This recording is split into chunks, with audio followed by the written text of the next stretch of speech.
après, je saute vraiment dans un univers complètement différent. Vraiment, je mets dans mes favoris à chaque fois toutes ces vidéos pour pouvoir les écouter très régulièrement, même quand j'écris, même quand j'ai envie d'une musique de fond le matin. Enfin, c'est merveilleux, ça vous transporte, mais vous savez même pas où ça vous transporte tellement vous n'êtes plus vraiment là, quoi. Ça vous met dans un état de béatitude absolue. Alors c'est une chanteuse, mais qui aussi fait vibrer des bols en cristal. Elle a beaucoup de supports d'instruments de musique. Elle se sert aussi d'enregistreurs. Enfin, elle a toujours des décors, des images qui bougent lorsqu'elle chante. Enfin, elle fait toute une... Enfin, c'est magnifique. La scénographie est absolument magnifique. Elle s'appelle Mei Lan. Alors, MEI-LAN. Bon, là, je vous l'appelle, je vais mettre en barre d'infos, mais je vous le dis parce qu'après, j'ai une autre personne dont je vais vous parler qui a presque un homonyme. Donc, elle, c'est Mei. Alors, je ne sais pas si ça doit se prononcer. Mei Lan. Elle dégage, son physique dégage cette pureté également, mais surtout cette beauté, pas au sens premier du terme, mais cette beauté de tout ce qu'elle va nous offrir, cette beauté de son, cette beauté d'image, cette beauté de voyage qu'elle nous permet de faire grâce à ces chants. Pour moi, ce sont des chants qui viennent du divin, des chants qui sont célestes. C'est absolument magnifique. Comme Michel Pépé, alors ça n'a rien à voir, c'est un autre... Lui, c'est un compositeur. Michel Pépé, pareil, lui, c'est un compositeur qui fait plein de musique inspirée.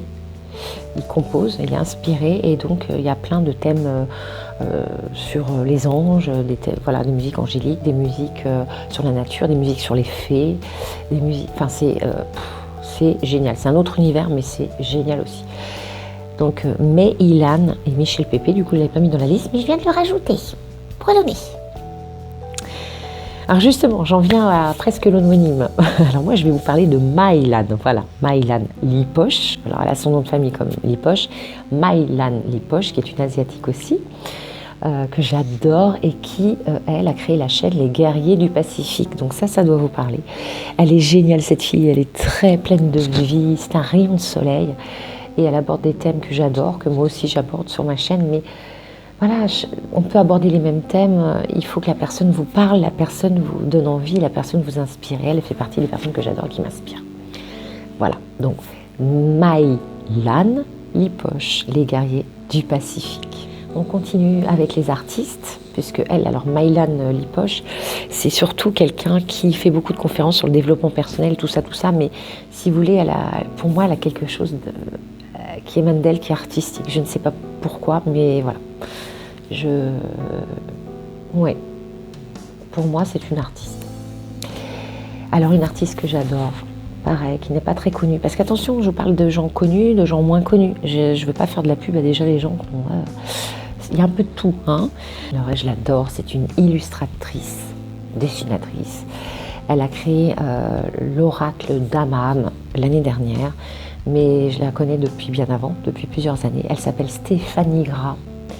Elle est géniale, c'est quelqu'un qui a des vidéos vraiment très particulières que j'adore.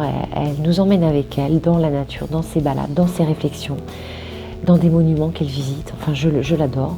C'est vraiment une jeune femme que je suis régulièrement, mais alors elle, je la suis très très régulièrement. Dès qu'il y a une vidéo, je vais la voir. Parce que c'est ma petite pause fraîcheur, ma petite pause bonheur et elle me fait beaucoup de bien, vraiment. Merci à Stéphanie Gras.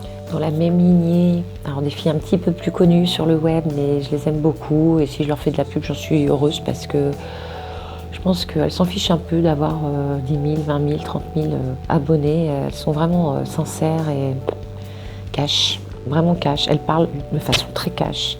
Elles sont très directes et c'est pour ça que souvent elles s'essuient des critiques ou des commentaires pas très bienveillants. Il s'agit de Ange de Gaïa. Alors, elle a plein d'appellations suivant les thèmes qu'elle fait dans ses vidéos, mais c'est Ange de Gaïa. C'est une jeune femme rousse et qui propose plein de petits rituels magiques, qui aborde plein de sujets. Elle est vraiment, elle a un panel très très large dans ses vidéos, mais toutes concourent à la même chose, au bien-être. à ce que vous soyez de mieux en mieux dans votre vie. Et puis c'est quelqu'un voilà, qui est très franc, comme je vous l'ai dit tout à l'heure, et très décomplexé et très, très nature. Et moi j'adore ça, Ange de Gaïa. Ainsi que celle que j'adore également. Oui, j'en adore beaucoup, mais ce sont vraiment des personnes qui méritent qu'on en parle parce qu'elles sont vraies, elles sont sincères. Il n'y a pas de costume, il n'y a pas de masque. C'est du brut de décoffrage et j'adore. Et surtout, elle dont je vais vous parler, qui vraiment est réputée pour son franc-parler, c'est Johanna Awakening. Johanna Awakening, je l'adore parce que c'est quelqu'un qui... je trouve est très avant-gardiste. Je pense qu'on reprendra des vidéos dans quelques années de ce qu'elle dit maintenant par rapport à... Voilà, je la trouve très en avance. Et en plus, elle est toute jeune, elle a 34 ans je crois, et je la trouve très très mature et très en avance sur plein de choses. Alors elle est médium, elle a énormément de capacités, elle est clairvoyante, clairaudiente. Elle travaille avec les énergies, elle est géniale. Et puis elle aborde énormément de sujets, encore plus qu'Ange de Gaïa, parce qu'elle parle même de politique, mais à sa sauce, à sa façon, et c'est génial, parce que moi qui n'aime absolument pas la politique, mais la façon dont elle en parle, c'est toujours par rapport à une cause actuelle, c'est toujours par rapport à la spiritualité, donc c'est ça qui est génial, elle est vraiment... elle est très brillante et très très enrichissante, tout comme la chair Lulumineuse. Alors Lulumineuse... elle porte bien son nom, hein, Lulumineuse. Pareil, elle a plein d'abonnés, tout ça, mais elle s'en fiche comme ça. Elle a sa petite vie au Portugal avec ses enfants, son mari. Elle ne fait pas du tout de pub, très peu de pub sur Internet. Elle est vraiment discrète, mais alors elle est géniale. Alors elle, c'est pareil, je rejoindrai avec Geneviève Delpech. Elle a une connaissance de par sa médiumnité. Et quand elle vous dit des choses, c'est pas du blablabla, c'est vraiment des choses hyper précises, concrètes. Même des choses qui me dépassent parfois tellement c'est profond, hein. C'est très très profond, elle donne des explications détaillées, enfin elle est absolument géniale. Elle est remarquable cette fille, voilà, donc je vous invite à aller la découvrir si vous ne la connaissez pas déjà. Lulumineuse, puisqu'elle s'appelle Lucie, donc son surnom, Lulumineuse, que j'adore. Alors, pareil, c'est quand même de l'art tout ça, mais oui, c'est de l'art, le Qigong. Moi, je ne le pratique pas, mais par contre, j'ai une chaîne que j'adore, ça s'appelle Swazen. C'est un maître en Qigong qui va en nature et qui vous fait des cours, des initiations de Qigong. Il a une façon de vous parler hyper douce, il a une façon de vous apaiser direct quand vous n'êtes pas bien. C'est quelqu'un d'hyper inspirant, de très calme, très posé, et puis voilà, quand il fait ses exercices de Qigong, comme le Qigong forcément le veut, hein, c'est extrêmement artistique, mais c'est surtout un art de vivre au quotidien qui est absolument magique et qu'on devrait pratiquer tous, hein, ça comme le yoga, mais après il faut trouver le temps bien évidemment, mais le Qigong, je sais que lui, il me donne vraiment envie de persévérer, de peut-être approfondir mes petites connaissances que j'ai commencé à avoir sur le Qigong, mais il donne vraiment envie de se poser vraiment sur cette pratique et de la faire au quotidien. Je veux dire de la pratiquer, cette pratique, oui, c'est sûr. Oui, de la pratiquer au quotidien, parce que le Qigong, c'est vraiment... On devrait même la faire dans les écoles, je pense. Ça apaiserait bien des situations.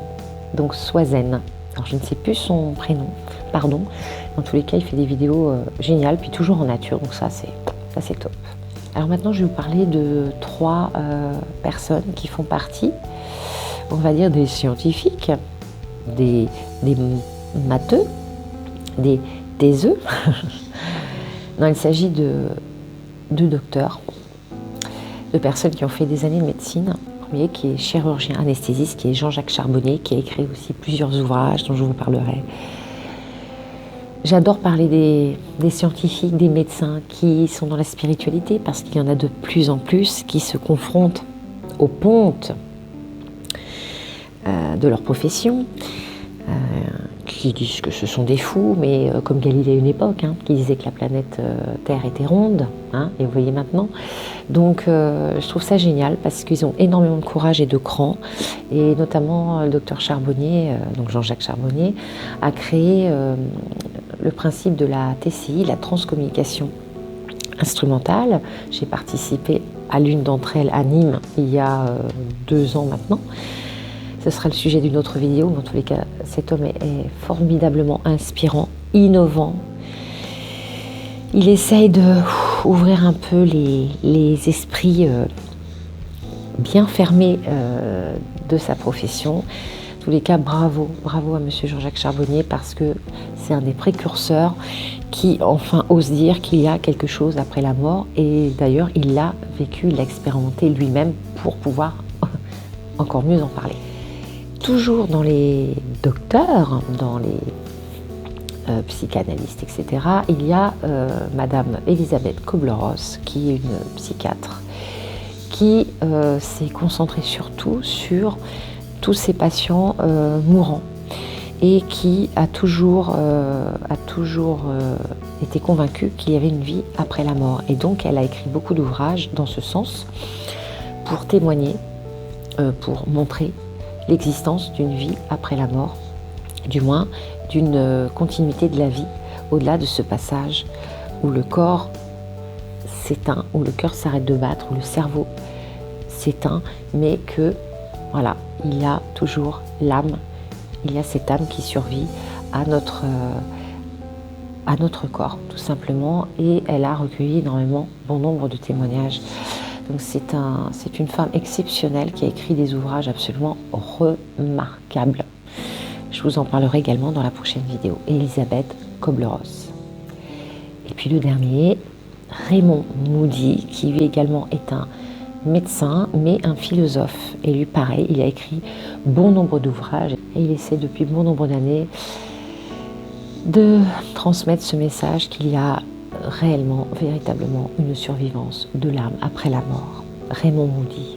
Maintenant, je vais vous parler de chaînes qui ont été créées pour aller vers des personnes inspirantes en les interviewant, en faisant des reportages, enfin tout ça toujours sur le thème de la spiritualité, du paranormal ou de l'ésotérisme, mais avec cette quête d'apprendre et de faire découvrir énormément de sujets et de personnes aux internautes qui visionnent ou qui s'abonnent à ces chaînes-là. Alors une chaîne que j'adore, qui a été créée depuis peu, mais qui a beaucoup d'abonnés déjà, qui sont fans de cette chaîne, qui est menée par son chef d'orchestre Philippe Ferrer. C'est la chaîne On ne vous demande pas d'y croire. Alors elle est absolument géniale, cette chaîne. Je l'ai découverte l'année dernière. Elle a été créée au printemps 2019, je crois. Moi, j'ai découvert un petit peu après.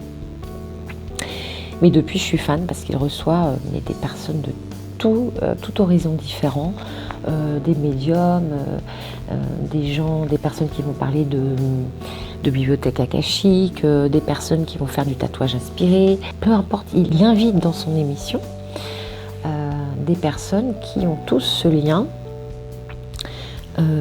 avec la spiritualité, et surtout que ce sont absolument toutes des personnes inspirantes.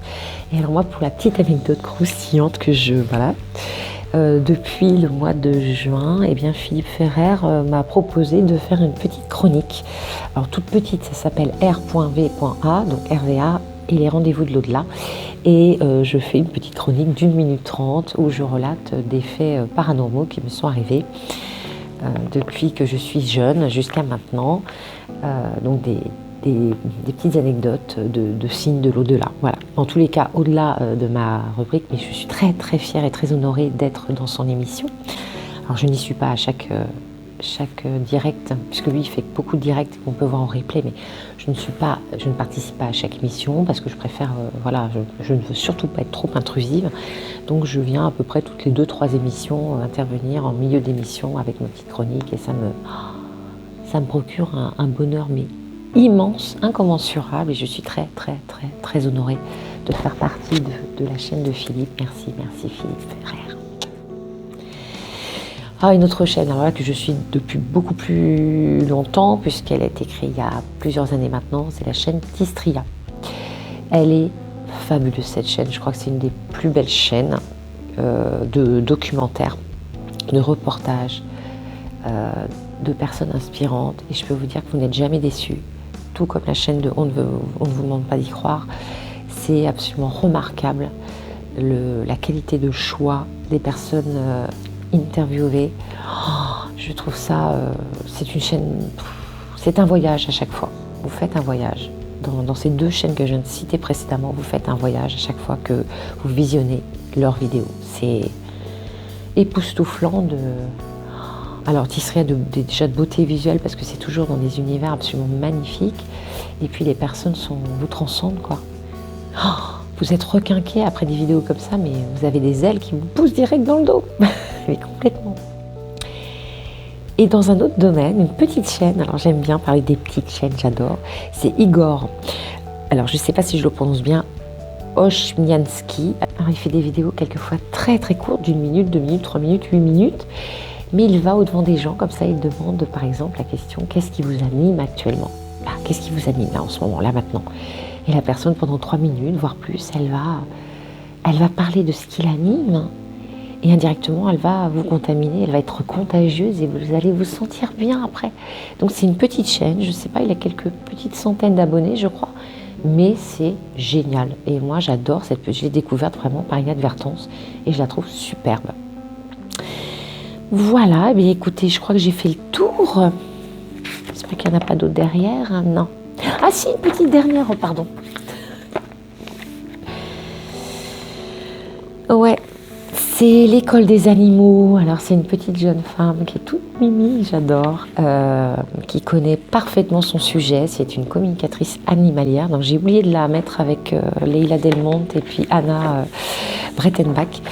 Mais elle est toute jeune, la petite mémère, et elle vous parle d'une façon différente de la communication animale. Et elle est géniale. Moi, je la suis, je me suis abonnée, je reçois toutes ses notifs, je regarde toutes ses vidéos, parce que moi qui suis dans la communication animale aussi, je trouve qu'on apprend toujours avec elle. Enfin, c'est génial. Et elle aussi, elle propose des séminaires dans un superbe domaine en pleine montagne. Enfin, elle est très nature et j'adore. Elle est voilà, très franche, elle parle à tout son cœur et je l'adore aussi, l'école des animaux. N'hésitez pas à aller découvrir cette très jolie chaîne. Voilà, j'espère que je n'ai pas été trop longue. Voilà, mon Mitsu, il s'est endormi presque. Voilà, mon Mitsu. Les prochains thèmes de mes vidéos seront, alors je ne sais pas si ce sera dans l'ordre, mais en tous les cas, des livres qui m'ont inspiré et qui m'inspirent et qui vont peut-être m'inspirer prochainement, que je me suis procuré, que j'ai retrouvé, que je n'ai pas encore lu.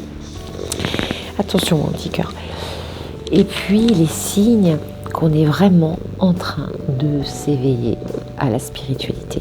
Vraiment, vraiment, vraiment.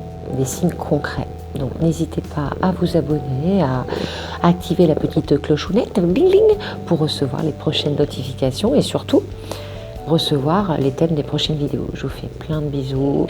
Mettez un petit pouce bleu si vous avez aimé cette vidéo, sinon abstenez-vous. Prenez soin de vous, portez-vous bien et puis à très vite. Je vous aime. Merci. Bon, j'espère que j'ai assez de mémoire. Allez, mon petit pépin. On va aller là-haut. Hein, tu veux mon Mitsu?